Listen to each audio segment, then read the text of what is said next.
Well, that was the day so far. The gain has turned into a loss, so the momentum in the market has fizzled out.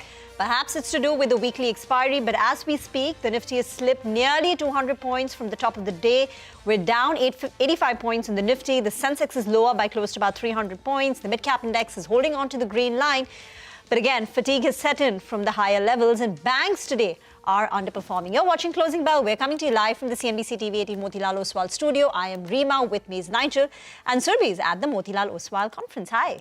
Well, that's right. It's that sort of a day, right? It was looking good, but then the markets did see some kind of profiting. I think a host of factors are playing out. One is that weekly expiry, the first one on a Tuesday for the Nifty. And also Mr. Trump, he's scheduled to address the press. So the street is a little bit nervous ahead of that. But Surbhi, you're the lucky one who is at the conference. What's the mood like out there? I have a chair next to me that's empty. Nigel, I'm missing you here in action, you and Reema. But I'll tell you this, the fall in the market and whatever's been going on, that hasn't dampened the mood here.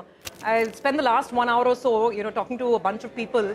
And from digital, looking at digital companies, to looking at bhujia companies, just met the founder of Haldiram as well, to looking at different pockets of growth, really. There's a lot of buzz here and a lot of anticipation. Investors are talking about it. Everyone's talking about this GST cut and waiting for the final numbers, which we will know only by the 4th of September. So Thursday we'll have the final picture. So that's one talking point, big talking point.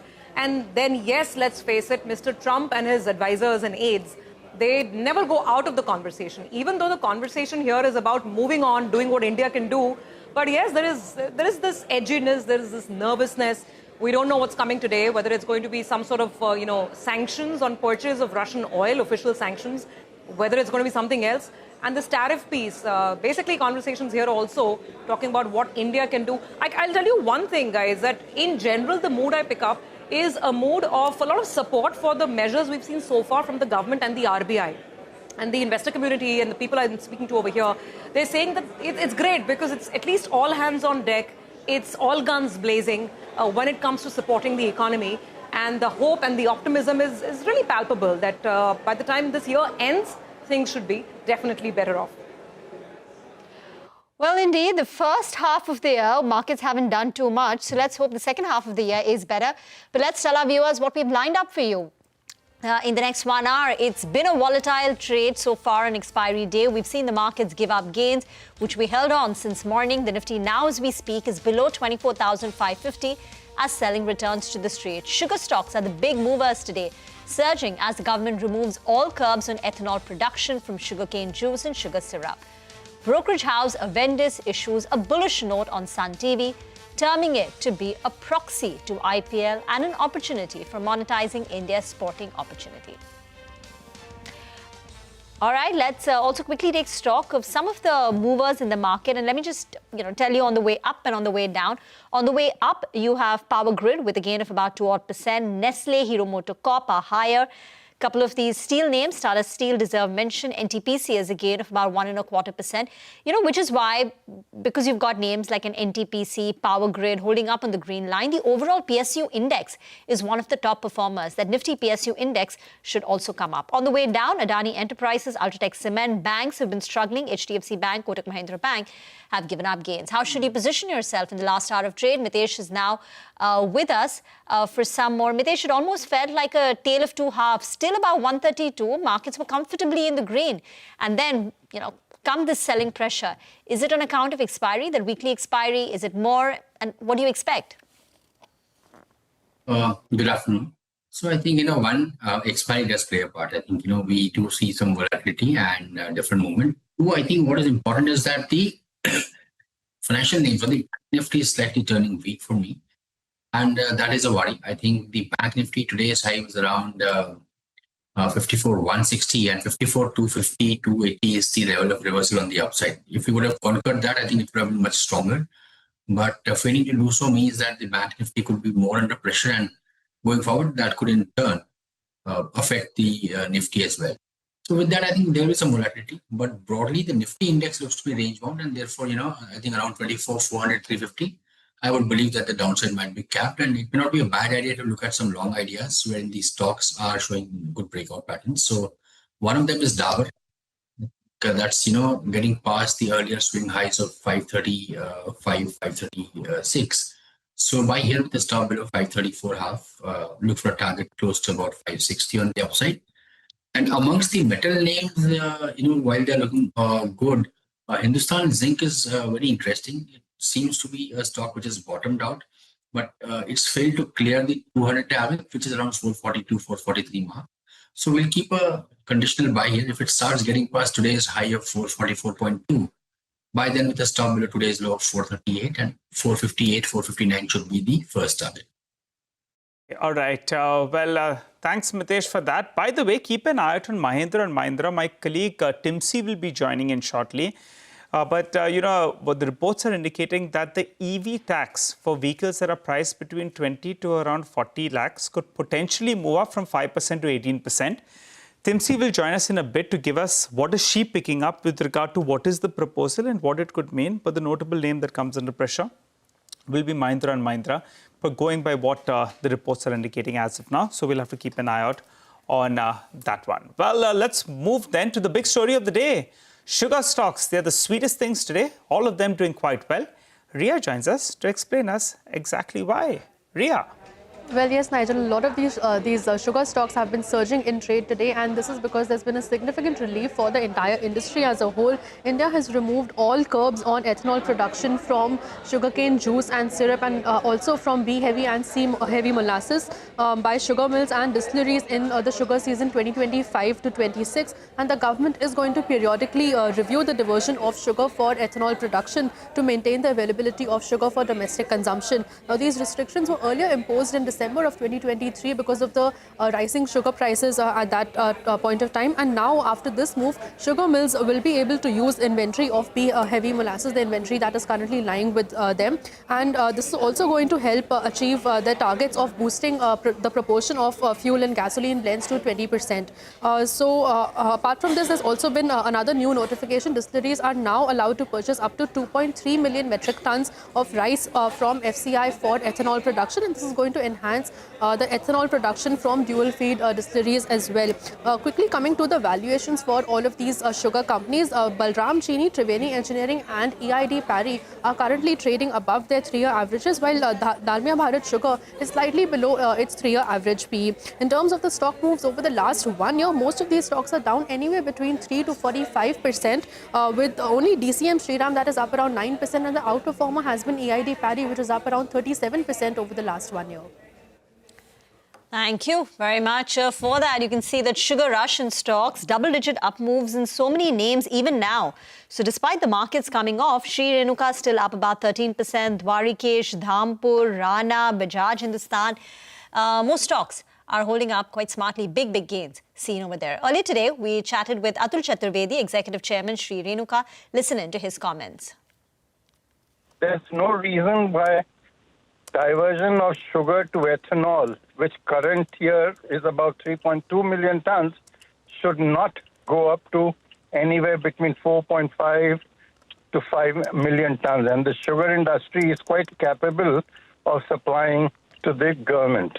The only request from the industry is that for far too long, we have been denied a price increase, and there's no reason why from maize, they continue to buy at around 72 rupees, closer to that, and from cane juice at around 65. So there's no fear as far as sugar inflation is concerned. We opened the stock of current season with around 8 million tons. We are hopefully will be closing the season with around 5.2 million tons. Having said that, the next year crops looks very good, and our estimate, the first estimate is around 35 million tons. The domestic prices saw an upward, the corrected movement, and we are seeing a stable prices in an anticipation of much better crop and much better sugar production next year. Okay, so that's the big story of the day, and sugar stocks have been quite excited on the prospects of now sugar and molasses, sugarcane juice being allowed for ethanol production as well. Dharmesh Kant is with us to take a couple of questions on the market this afternoon. Dharmesh, good to have you on. Let's actually start right there. How much of this excitement in sugar stocks do you think is justified? Because the numbers that we got from the industry heads today they're very big. I mean, 35 million tons of total production. Even if 5 million tons goes towards ethanol, and provided they get the right pricing, that's the other point, only then will the ethanol business with sugar, make commercial sense. And you still have an oversupply in the market. So I don't think sugar prices are running away in a hurry anywhere, and they acknowledge that. What would your take be and your advice be on looking at names like Bajaj, Hindustan, Balrampur, etc.? Yeah, good afternoon, Survey. The advice is simple: stay away from sugary stuff. So it's not sugary at all. It may be a 1 day, 2 day kind of a prop-up kind of a move, which tactical kind of a move which we are seeing in the market. But look at the sugar industry per se. I mean, sugar production is dependent on rainfall. If the rainfall is good, you are getting a better production. The sugarcane prices are controlled by the government of India. Sugar prices are controlled by government of India. Ethanol prices are again controlled. So there is no free market for sugar business per se. It's all dependent on or interrelated to the government policies in place. And in the year in which the rainfall is not good enough, you will have again the cuts coming in and the new regulations coming into the play. Secondly, we are almost there at 20% kind of ethanol blending is almost there. So not much leeway out there as well. At the same time, any blending above that, I mean, flex fuels we are talking about, but that needs the entire ICE engine, recalibration. The engine should be sufficient to take in the above quantity of ethanol blending in place. Otherwise, the engine goes for a toss and your mileage per liter goes up. I mean, the cost goes up because the average comes down because of the ethanol blending. So all these things are into play. I think it's just needs a kind of a reaction for a couple of days. Inventory clearance is what should be good for sugar companies, because at least that much of loss can be avoided. The wastage of sugar. Other than that, I think 1.5% is the consumption growth, and which has been coming down as the population is not growing that much, and the sugar intake itself is coming down. So I don't see a much kind of a game changer or new drifting trade out there. So it's a void for us. By the way, just take note of Mahindra and Mahindra. That stock is slipping. In fact, even SML Isuzu, as a ticker team, is pricing out. I think Timsi is learning from her sources that the government panel has proposed a steep hike in luxury EVs, which means if your EV is priced between 20 lakh to 40 lakh, okay, there is possibility that currently EVs are taxed at about 5 lakh, and that 5%, sorry, the tax on that is 5%, and that could go up. So the street is clearly worried. Mahindra and Mahindra, we should pull up Tata Motors also. That's the other major EV player. Let's find out if that's taking a bit of a hit. And most of these companies have a huge SUV pipeline also, where the pricing could be on the higher side. Tata Motors, not the immediate fall that you're seeing in an M&M, but Tata Motors too is sort of grinding lower. Dharmesh Kant, head of research, Chola Securities, is still with us. Dharmesh, M&M, darling of the market, big wealth creator, but if the way the government is going to go about taxation on the GST reform side is that low-end consumption gets boosted, but on the luxury side, things which are expensive are going to get dearer. How will that impact M&M's upcoming portfolio? Because you can see the market getting a bit nervous. Yeah, good afternoon, Rima. I mean, I'm a bit confused because how do you define luxury? Is it a price point or, the variant point? I mean, EV 20 lakhs to 40 lakhs, anything above 20 lakhs, if it is luxury, then all the Hyundais and Marutis of the world who are selling vehicles above 20 lakhs should also fall under the luxury segment. So I don't think that should be the criteria when they will define the GST rates. It would be more on the price points, and anything, to my mind, anything above 40 lakhs would be qualifying as a luxury item. So this entire thesis that, on EV vehicles which are above 20 lakh of price, the GST prices are going to go up. I don't buy that. So this fall which is coming, if this is the thesis for the fall, then it's a good buying opportunity for M&M, because we have seen how the volumes have been, stacking up for all the variants, be it farm equipment or the other segment of the vehicles. In fact, people are waiting for the GST rollout to come through. And if there is a significant cut, then we can see a sales, a perk up coming for the next couple of months. So we are in the camp which we believe that price point would be the defining for, luxury segment. And there, I think such kind of a fall is an opportunity to buy quality stocks. All right. So you're saying dips and weakness in Mahindra and Mahindra actually should be looking to get in. Okay, Dharmesh, we'll have to keep that in mind. We're waiting though for clarity with regard to what could the potential GST rate come out at, and if there is a price band as well on the vehicle. we'll have to wait by for that. So clarity is awaited on that front. That said, let's focus on one of those actually big underperformers of the last few years, a company that owns an IPL team. They have a good amount of cash in their business and promoter holding as well is relatively high. But yet the stock has been languishing. Today, however, Sun TV is soaring up. Vamakshi joins us to explain that to us. Vama, take it away. Well, the sun is shining bright on Sun TV, Nigel. You know, there's an interesting note that came in from a vendor earlier today, and they have a buy rating on this counter, target price of 680 per share. Now, what they're highlighting is that they've turned constructive on this stock after 5 long years, and they now view this company as a fast-growing sports company rather than a stagnant, linear TV broadcaster. In fact, for IPL, they are estimating the IPL revenue for the current broadcaster to grow at 9 to 12% CAGR in the next 2 years. That is from calendar year 25 to 27 to almost 15,000 crores. Now, that given 60% of Sun TV's SOTP value is likely to be contributed by the Sunrisers Hyderabad. Now, they were signed a 40 times PE multiple to the IPL business, a 10 times multiple to the core business, and that in turn is leading to a 3-year target price of almost 840 rupees for this particular counter. Now, what they also highlight is that this company has the highest listed exposure to IPL amongst its peers and offers the purest proxy for investors to participate in India's sport monetization upside. So, you know, an interesting note coming in from Avendus Spark, and just to highlight the shareholding pattern as well, it has been rather, constant. FPI promoters, mutual funds, as well as FPIs own somewhere around 91.5% in the company, and they continue to do so over the past couple of quarters. So, interesting note from Spark, and Sun is shining in trade today. Thank you very much for that. I was just looking at the 10-year compounded sales growth. You know, this was the play on the TV broadcasting medium space. The 10-year compounded sales growth is just 5% and the profit is up 8%. And in that period, the stock price, the 10-year stock price CAGR is just a mere 3%. So as the vendor said, it has gone through, it's languished for a very long time. But now it's time to look at the company as more of a sports play, with the big bets being played on IPL. Dharmesh, would you concur? Is it time to shift the narrative on Sun TV? Yeah, Rima, one is to, wait and see how things pan out. This narrative may play out eventually for Sun TV because it has its own merits. But we are not bullish on the entire space and particularly on the media space because if any media company you look at, they have not done well in the last 10 years despite several promises being out there. So we are staying away from the media space. Sun TV, let's see. This narrative may hold, looks like. Okay, all right. Actually, the markets have seen a good recovery from the day's low, actually. Just pull up the Nifty. We started off the show. We had breached the 24,550. There was some nervousness, but we have pulled back pretty quickly and pretty swiftly, actually. Good pullback to the high point, towards the high point of the last 1 hour or so. So we're down now only around 20 points.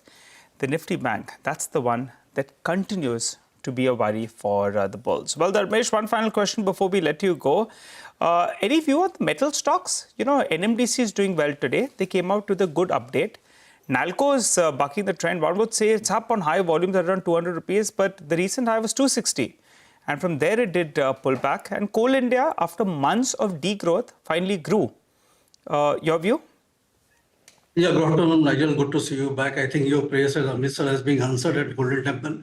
The market is better off now from the time you left. Having said that, metal stocks does look attractive. It's for the bravos to be invested into it. And Coal India and NMDC numbers were quite encouraging going into the clear weather season now from September onwards. I think they offer deep value. If you look at the balance sheet, they are all cash-rich kind of companies. At the same time, dividend yield is around 6-7%. So that's protection already is there on the stock price. Even at steady state, even if 3-4% kind of a compounding growth is there on the profitability, I think 10-15% upside for both the companies, Coal India and NMDC, looks likely on the card. However, we are bullish on more on the pure metal plays like Hindalco and JSW Steel. Okay. All right. Hindalco and JSW Steel. Well, Dharmesh, thanks a lot for joining in. And as you said, Amritsar is always special. my third visit in the last 10 years because I've been married for 10 years as well. So, I enjoy going out there, offering prayers, and the food is something as well that you can't miss. Thanks, Dharmesh, for joining in. Thank you so much. Well, a quick reminder for all our viewers, though, unlock a world of exclusivity, expertise and influence. Become a member of CNBC TV18 Access, our premium members-only experience on CNBC-TV18.com. The membership includes access to CNBC TV18's flagship events, interactions with our journalists, along with studio tours, e-learning sessions and masterclasses, and curated lifestyle benefits.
Well, recovery is afoot, but let's see whether it has more legs. For now, we've come to levels of 24,600. So we managed to trim about 50 points of losses in the last 10-15 minutes. And it's courtesy the consumer name. So Tata Consumer has been strong since morning, but now it's gained some more traction, 2.1% on that. Eternal is another big mover, and ITC. So basically, it's some of these consumption names which are helping in that intraday pullback. But Hormus is now at the big wall with all the buzzing stocks at 3 o'clock. Extreme volatility on the final few minutes of today's trading session, but there are of course names that are bucking the trend, and we'll give you some highlights of those. Greaves Cotton is one such name that has survived this broader market sell-off, and you can see the 10% move today, the biggest single day gain that we have seen since December of 2024. It also comes on the back of very strong volumes, the highest in a month. But if you take a look at the absolute number, that will give you a picture of how the stock has moved on very strong volumes, with over 2 crore shares that have changed hands in comparison to a 20-day average of just around 18 lakh shares. And the stock has now broken above its 50 and its 200-day moving average, which is placed at 207 and at 219 rupees. But despite this, the stock has been an underperformer. It's still down 30% from its 52-week high and around 18% so far on a year-to-date basis. The other big mover in today's session is JK Tyre, and tyre stocks are doing well in today's session in general. It's the second straight day of gains for the stock. But what stands out is the volumes picture that JK Tyre is moving on. Is Tuesday's gains. Today's gains have come on much higher volumes compared to Monday's trading session.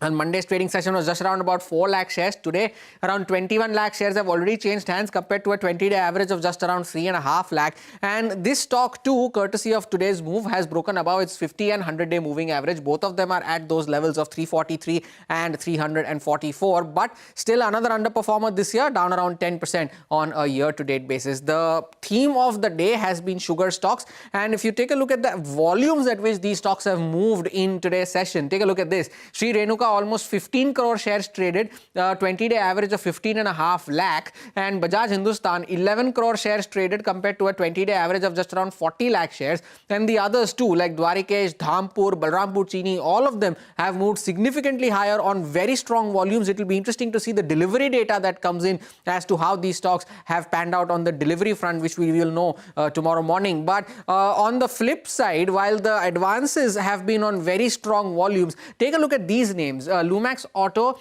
La Travaneus Tech, which is Ixigo, and Godfrey Phillips. All of them are declining anywhere between 5 to 8% today. But the fall that these stocks are seeing are not on volumes as significant as the gains are. Now, the following table will show you why. Because Lumax Auto is declining on volumes that are less than its 20-day average. Ixigo 2 is declining on volumes that are almost at par with the 20-day average, as is Godfrey Phillips. So while the advances are moving on very strong volumes, the declines not so. And that is perhaps what has been the trend of today's trading session. Okay, Harmaz, lots and lots of movers and shakers on your list as always. Thanks so much for that. Well, I have with me Ajay Khandelwal joining in from the Motilal Oswal conference. He's, of course, a fund manager who manages not one, not two, three, actually 4 funds, right, at Motilal Oswal AMC. And all of them put together, we're talking about assets of about 25,000 crores that he's managing. So Ajay, you tell us, is this, the market has been consolidating, so I guess it's actually a good time for fund managers like you, right? Because its stock prices are not running away before you can catch them. So, how has your approach been in the last, especially 2-3 months? Have you undertaken any major shifts in your portfolios? Yeah, thanks for having me. So I think markets are at a very interesting juncture. On one hand, you have all these challenges, tariff-related, slower consumption, and recently also in terms of financials, there's been some stress. At the same time, when we look at on the other hand, you have these GST tax rate, tax cuts which are expected. Also, if you look at the recent data, whether the GDP numbers, two-wheeler numbers, they are strong. So I would say market has been selective in its approach, how different sectors and stocks have performed. I can give you an example. Given how tariffs are behaving, within same sector like IT, the BPO companies are doing well, where they have higher dependency on US. At the same time, some of these sectors, IT companies where the dependency on discretionary spend is higher, they are not doing so well. So I think market has been fairly selective in its approach. We have changed our portfolio according to where we see that earnings will continue to play. So I think our focus has always been on operating performance, and our portfolios are placed accordingly.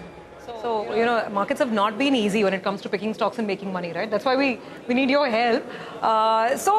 We were just discussing this in the break with Ajay as well, that a lot of your key sectors where you've so far had your focus and overweights on would be consumer discretionary, right? You've been looking at manufacturing as well. Now, let's start with this whole GST business, because we'll probably have the announcements in the next 48 hours or so. And the street has been wondering how to play it. Autos, for instance, great rally building up. Let's start there. Autos, do you think the rally is sustainable? It's also very volatile. Right now this afternoon, M&M, for instance, is slipping because there's suddenly fear that maybe on a certain category of EVs, the tax could be raised higher. What is your outlook and approach there? So, see, again, as situation plays out, I think one thing is clear, because last almost 8 quarters, the discretionary demand has been weak, and especially with urban consumption. And auto is one sector, if you look at the last cycle, between 2003 to 8, the two-wheeler sale number, I think they were fantastic. And that gave a lot of confidence, because cut across the India, in terms of if autos are doing well. We understand that the demand is good across India. So I think these are very important factors, considering how, let's take the case of EV, for example. I think now it is in the base numbers when subsidy numbers are out. So now we are seeing that some of these companies where they have gone through different cycles, now the service levels are improving. And Ola Electric. I'm hearing Ola Electric in my ears because it's been phenomenal, right? The way the stock has come up. And I'm glad, and this is not a stock call, I mean, that's a disclaimer that always goes out. But yes, the market has been wondering what has changed for some of these EV two-wheeler makers that suddenly, from being absolutely down in the dumps, and you're seeing a stock up 40-50%. See, without again talking about specific stock, but I think what's happening is that adjustment that is happening where almost 4 quarters we have seen the weak numbers, and now finally we are seeing that in two-wheeler industry, for example, demand is coming back. When we have done our channel checks, we see the liquidity situations improve. Before festival, I think the inventory levels are also managed that way well, and the ground report suggests that things are improving at certain company levels also. So that way, I think market is, as I said, is extremely discerning. They are reacting to how businesses are behaving. So let's talk about now the best way to play a pickup in consumption, because there's GST boost, there's festive season coming. Discretionary space you've already liked. What else are you looking out for? What else is looking a little exciting? Maybe there's a turnaround, perhaps, that you sense ahead. So, as I said, the higher price point discretionary has been holding up for last, I think, 8 odd quarters. Already done well. Yeah. But the real pain was in this low price point discretionary consumption, whether it is QSR, footwear.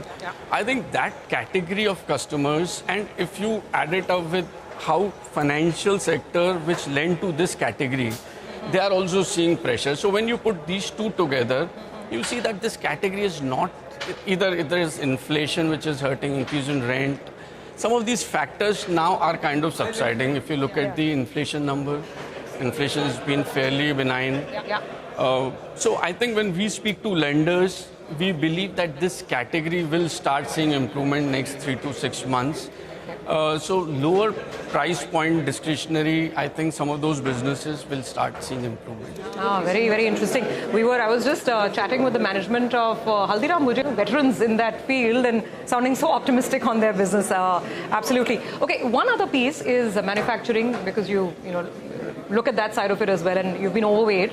It's a very large sector.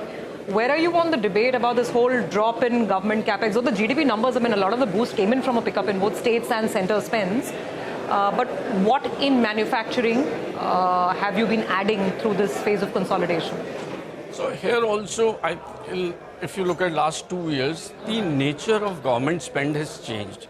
I mean, started with railway, and now with all the initiatives that were taken to improve the water situation. Now I think the spend is shifting, and now we see going more towards capital goods, grid modernization, because now some of those things are already addressed. So I think, with the recent news flow, I think the 2H spending in capex could be a little lower from the government side. But we believe the balance sheet, again, and if you look at the some of these numbers, I think we are in a space where in next 6 months to 1 year, both the private consumption, private capex, and some of these government capex numbers will improve.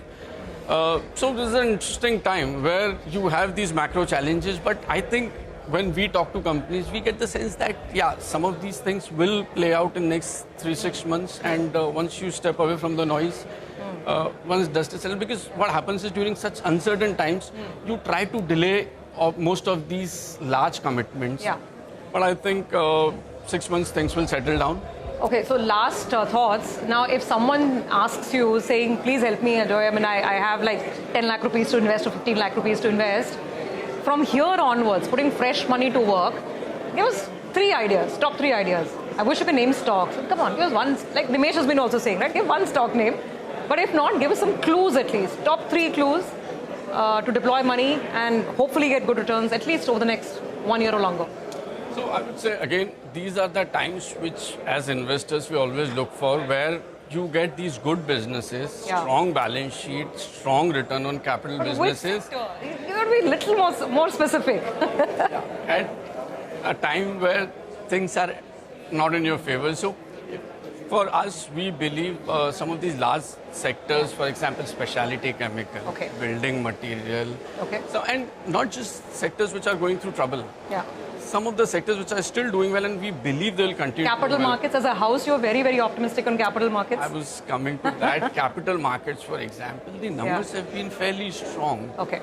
And I think the structural changes that are happening, I think in capital goods and manufacturing, some of these businesses will continue to see strong order flow and execution. So I think this is where market will continue to do well. All right, thank you very much. Lots of ideas over there. We have to look through the noise, keep our head down, stay invested, and you've given us plenty of food for thought and some, highlight sectors as well that you can perhaps watch out for. Let's head back to the studios, and I think Nigel is standing on the F&O wall with the latest. Nigel? Well, that's right. The problem today is yet again the Nifty Bank. That's underperformed from the word go itself. And as we speak as well, the Nifty Bank is down more than 0.5%. So that clearly is not getting its act together. And if the Nifty needs to move up, we need some participation coming in from the Nifty Bank. So we'll have to keep that in mind because that 54,000 odd mark we conquered, but we need to get closer to around 55,000 odd. And the shorts are heavily stacked in the Nifty Bank. Moving to the options data, just take a look at the 24,600 call. The premium out there has crashed. From the top, today it's come down to almost zilch because there has been aggressive writing. Even when the markets were holding up, you did see that on that particular strike, at times you're not making money. That was telling you there was aggressive writing at that level. However, on the downside, the 24,550 put, that as well as seeing aggressive writing. And that's why from the lows of the day, we did see a bit of a bounce. So for the time being, it appears that the day's low of around 24,525 approximately, that seems to be the level that the bulls will want to defend. While on the upside, any kind of move to around 24,630 odd, that's going to be met with some resistance. So that's the broad band for the final few minutes of trade. Stocks that are moving around, Saman Capital, the street is sniffing there's going to be an announcement out there. And the open interest built up today is more than 30%. So fresh buying is what we're seeing on that counter, as is the case with Nalco, a stock that's seen a correction from around 260 all the way to around 170. Now it's pulling back, open interest built up. So, you have fresh buying out there as well. But on the other metal counter, NMDC, out there you're seeing a short covering bounce because the stock is moving up. There were shorts in the system, and it appears just looking at the screen that those shorts are scampering for cover in today's trading session, as is the case with Torrent Power. For the second day running, that stock is doing quite well. So there is a bit of a short covering bounce that's playing out here. In terms of stocks that are seeing a big amount of open interest built up, RBL Bank comes into my mind because the series has just started. Open interest has moved up. If you look at the open interest as a percentage of MWPL, the last I checked, it was at around 88%. When it goes to around 95%, that's when a stock goes into the F&O band. So I think we need to watch it for maybe the next 2-3 trading sessions. That's a probable stock that moves into the F&O band in the coming days. We'll keep an eye out on that one. Back to you, Rima. Well, thank you very much for that. Get into a short break on that note. On the other side, we'll get you a few BTST calls, and we'll also tell you what the dealing rooms are saying today and doing in D-Street Chatter. Stay tuned.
Welcome back. We're coming to you from the Motilal Oswal Annual Investor Conference. And as always, it's time for D Street Chatter.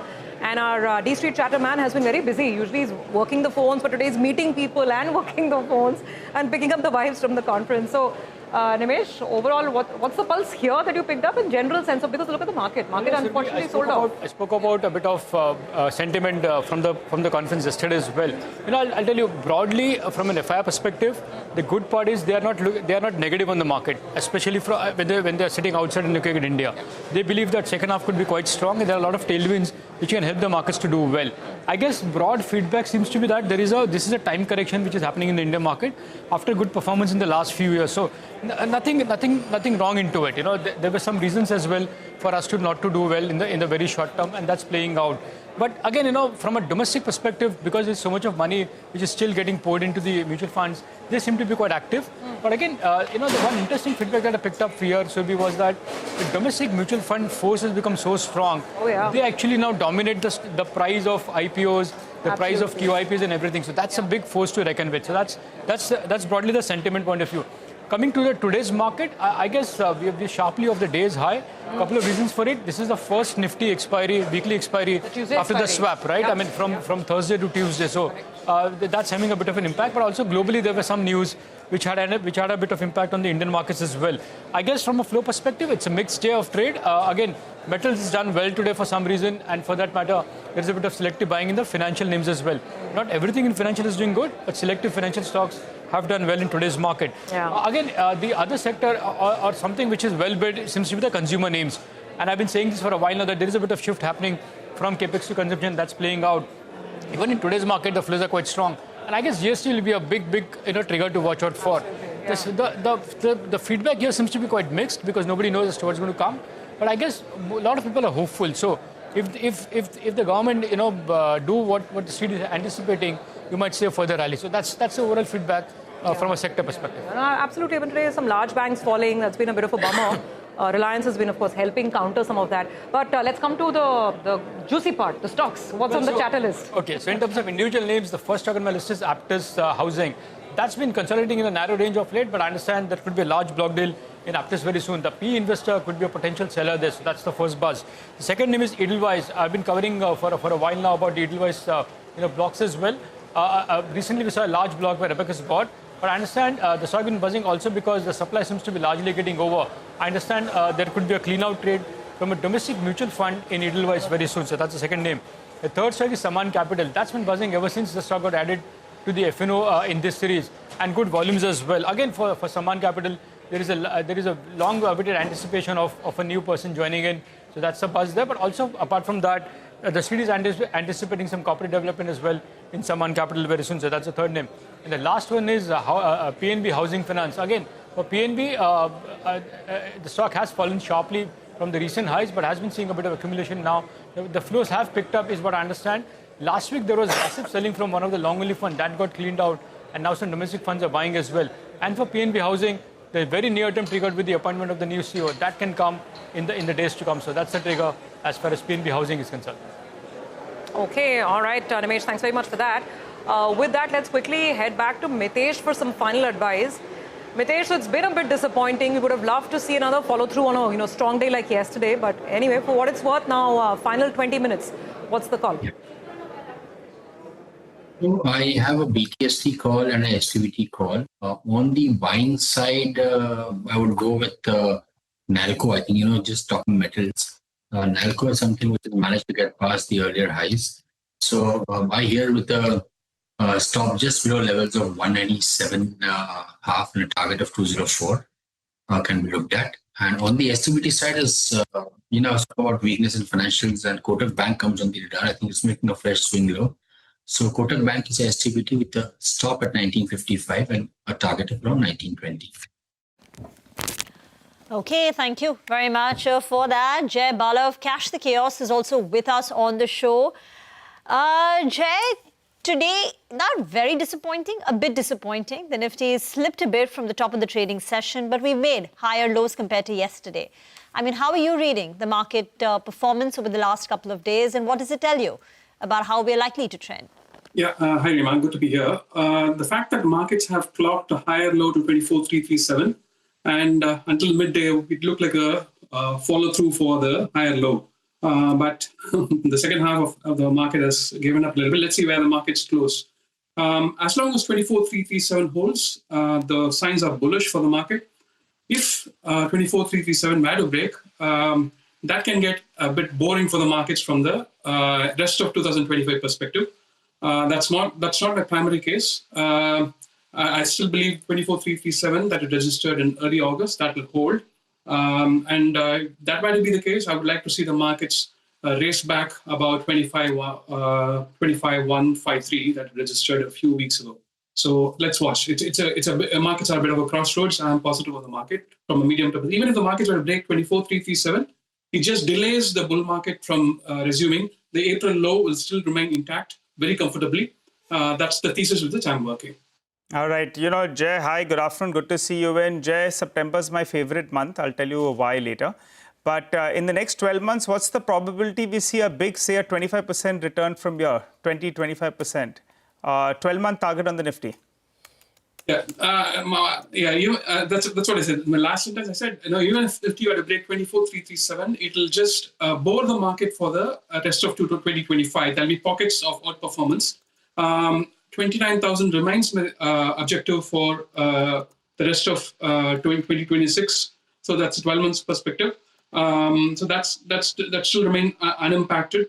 The question is what the markets does over the next 4 or 5 sessions. That's going to be very crucial for the short term. But from a 6 to 12 months perspective, the 29,000 objective remains unchanged. 29,000. Got it. Jay is sounding quite bullish on that space. Got it. What about autos? That's the sector that's come back to life. You have fundamental news as well that's coming in there. What's the view there if on the index, on a couple of stocks, if at all? Yeah, Nifty Auto Index, I'm seeing fresh 52-week highs come through for it. My expectation is for Auto Index to continue cracking higher. 28,500, 30,600 is the objective for the Nifty Auto Index. Today, we have a huge breakout on Bajaj Auto. And we discussed this a couple of weeks ago too, and a few weeks ago too. That's possibly aiming for Rahul Bajaj's objective from here on. This needs to spread on. See, auto index is the only one that's doing extremely well. We need one more sector, either banking index or Nifty energy index or capital goods, or one other sector needs to give a lifting hand for the auto sector. Autos alone can't do the job. We need a breakout from one more sector. Got that. Jay, we'll come to your individual stock calls in just a bit. For now, the other big talking point is the GST Council meet. That's all set to meet tomorrow and day after. So the decision will be known to us perhaps only 4th September evening. And this will be to discuss the proposal of a simplified 2-slab structure plus that 40% tax. Timsy joins in with the details, expectations. Timsy. Prime Minister Narendra Modi's vision in his Independence Day speech on next generation GST reforms could soon be a reality. The GST Council is set to meet on 3rd and 4th of September to discuss the centre's proposal to shift to a simplified 2-slab structure of 5% and 18% with a special 40% rate for sin and demerit goods. If approved, the move will make a wide range of common use items cheaper. Daily necessities such as soap, shampoo, medicines, hair oil, toothpaste, biscuits, namkeen, bhujia, footwear and apparel below 2,500 rupees, along with ghee, butter, pencils and exercise books are expected to fall in the lower category of 5% or even in certain cases exempt. Aspirational goods such as television, refrigerators, washing machines, microwaves, small cars and motorcycles below 350cc, which are currently taxed at 28%, may move down to 18% slab. The proposal also includes a major relief for consumers and industry with life and health insurance premium, as well as reinsurance likely to be exempted from GST. While the centre is confident of a smooth passage, states have raised concerns over possible revenue losses. They have sought assurances of revenue protection, pointing out that they are not opposed to the rate rationalization but need compensation to meet their financial obligations, also a mechanism to ensure that the rate cuts are passed on to to the end consumer and not result in any windfall gain for any of the companies. The September 3rd and 4th Council meeting is expected to be a crucial one, with the potential to usher in a new phase of GST, simpler, consumer-friendly and aligned with the Prime Minister's reform agenda. Something that we'll have to wait and watch for the Council as to what finally passes through. Thank you very much for that. We've been getting in all corporate expectations through the last couple of days. Listen in to Indian Hotels and Marico and what they believe will be the impact of the GST rate rationalization in their company and industry. Absolutely, and I think that 7,500 ceiling was created 8 years ago. It's not been even adjusted for inflation. So I think given that the sector is the highest multiplicator of jobs, it is in the best interest of the nation to change that ceiling and bring it to the 5% bracket. So it's not an unreasonable request from our side, and I think let's see, time will tell if that change happens or not. But should that happen, yes, it will be extremely positive. I think one of the things is rate rationalization is something which I think is a tremendous opportunity to drive consumption, and it is happening not only in consumer goods, it's expected in things like auto and durables, which will definitely catalyze. It's a very, very bold move by the government and the entire simplification and rationalization. It will definitely catalyze consumption in the country. Okay, well, there are two big themes which are dominating the markets. One, of course, is GST rationalization. We listen into Tim C's opinion, corporate opinion on that. And the other one, what's happening on the geopolitical front. And here, referring to Prime Minister Modi's meeting with Russia's Vladimir Putin, the US Secretary, Scott Bessent, called the gathering long-standing meeting and largely performative. He said India's values are much closer to the US and China than that of Russia. He also expressed confidence in resolving the trade concerns with India. However, he voiced his concern on India's Russian oil imports and said that the US will be examining additional sanctions and measures against Russia this week. All right, this, of course, remains the big talking point, and we'll have to see how this evolves. But for now, let's get back to the markets. 10 minutes to go. It's been a bit of a volatile session, particularly in the last 30 minutes. Jay Bala is still with us. Jay, you were earlier telling us that markets are headed higher. There may be a little bit of volatility now, but we're headed higher. And one sector other than autos needs to perform very well. What about individual stocks now? Which stocks are you looking at in terms of a trade? Yeah, see, there are a couple of picks today, and you need to keep the position sizing on medium and conservative, not very aggressive. So with that in mind, read this Reliance Industries. The Nifty Energy Index from its June high to August low has come down in a corrective fashion. And that's very close to 50% Fibonacci retracement of the April-June move. And Reliance Industries being one of the top contributors in the Nifty Energy Index, I'm expecting that to be, giving a lift for the energy index if it were to move higher.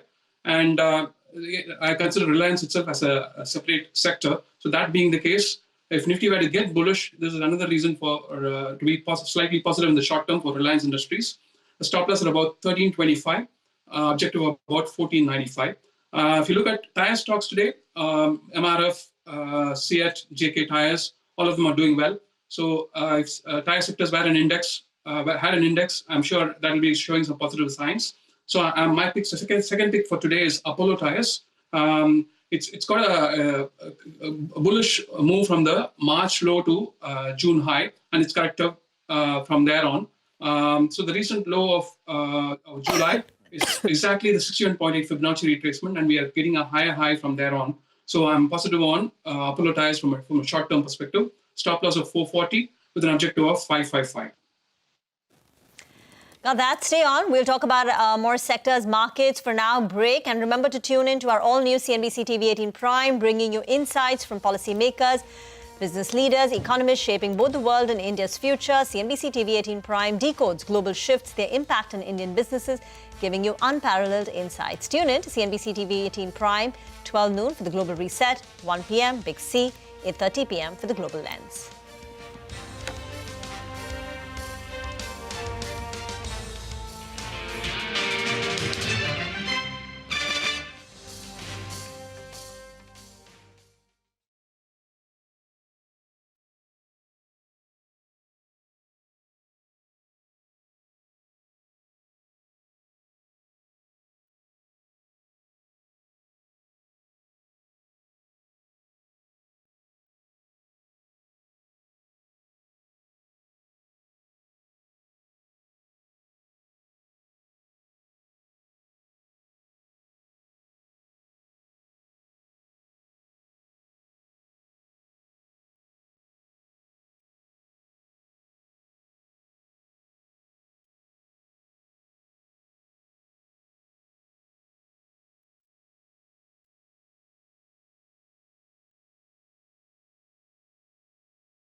Well, last 4 minutes of trade, but let's go across to Jay Bala. He's got a couple of stocks that he wants to tell us about as well. Jay, could you name them? Which are the stocks that are on your radar that could do well from here on? We already discussed Reliance and Apollo Tyres, Nigel. But rather than that, we might want to keep a focus on SBI. But it's a conditional move. It has to break out above 837. If that happens, the markets get overall bullish. And from a sector perspective, you might want to keep your focus on capital goods names. We have a BSE capital goods index that's looking quite positive. Choose your own stocks from here, and you might want to keep focus on something like Schaeffler India, which is all need to break out. It's still a breakout is pending in many of these names. So keep a focus on BSE capital goods as well as some select stocks in the realty space. The problem for the Nifty right now is we take on board that point that you're saying that the Nifty could still run away from here on. The problem is a star batsman. The Nifty Bank, that's not performing. And that has to find its form if we have to move up. Well, how are you viewing the chart out there? Spot on there, Nigel. That's been the drag for the market. And that's been the Achilles heel for the overall market trend. The Nifty Bank needs to put on some runs. And that's the reason why I was pointing to SBI. SBI, if it crosses 837, 840, that will lift the banking sector. There's a short-term head and shoulder breakdown for the Nifty banking index.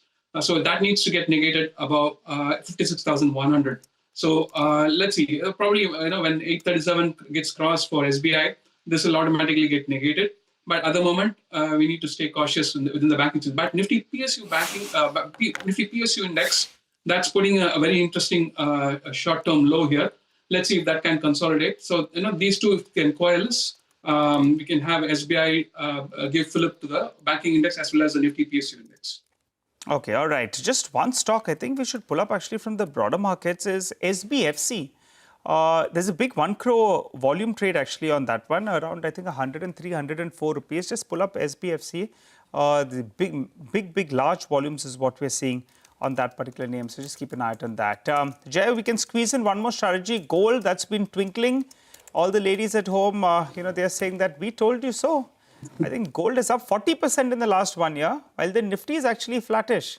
What do you have to say? Is it good for more? Definitely, Nigel, but I think it's only a short-term move. Like we discussed last week, it's been on a tight consolidation for 12 weeks. I'm speaking about London gold, and it crossed 3440 yesterday, that level for the consolidation to confirm that it's a breakout. We have a short-term bullish potential for about 3650, and like I pointed out last week, silver is slightly more bullish than gold. It has potential to scale about 42.5 to 44 on the bullion silver, the spot London fixing. So watch out for it. So I believe it's post that it's coming to a important cycle high. But from a very short-term perspective, definitely higher highs to come through for both gold and silver. Silver is slightly more bullish. Okay, thank you very much for that. Jay, we'll come back to you for now. We've got about 2 minutes left. So just quickly wrap out today's trading session. Closing in the red. For a greater part of the trading session, markets were firmly in the green. There was optimism about India-US deal coming through. The Nifty went on to hit levels of 24,750. But from there, in the last 1.5 hours, markets came in for some amount of profit booking and ultimately closing in the red and below the 24,600 mark. Banks were a key drag in trade. ICICI Bank, Kotak Mahindra Bank, HDFC Bank all under pressure. Axis Bank adding to the gloom. And overall, the Nifty banking index was down close to about 360, 370 points. Other losers included Dr. Reddy's, Asian Paints, Cipla, Tata Motors, Trent. These are stocks with notable losses. On the way up, you have PSUs batting, holding up in the greens. Power Grid, NTPC deserves mention. Consumption continues to remain a dominant theme. Nestle, HUL coming in for buying, and Reliance Industries, after 2 sluggish days, came back in style. Reliance Industries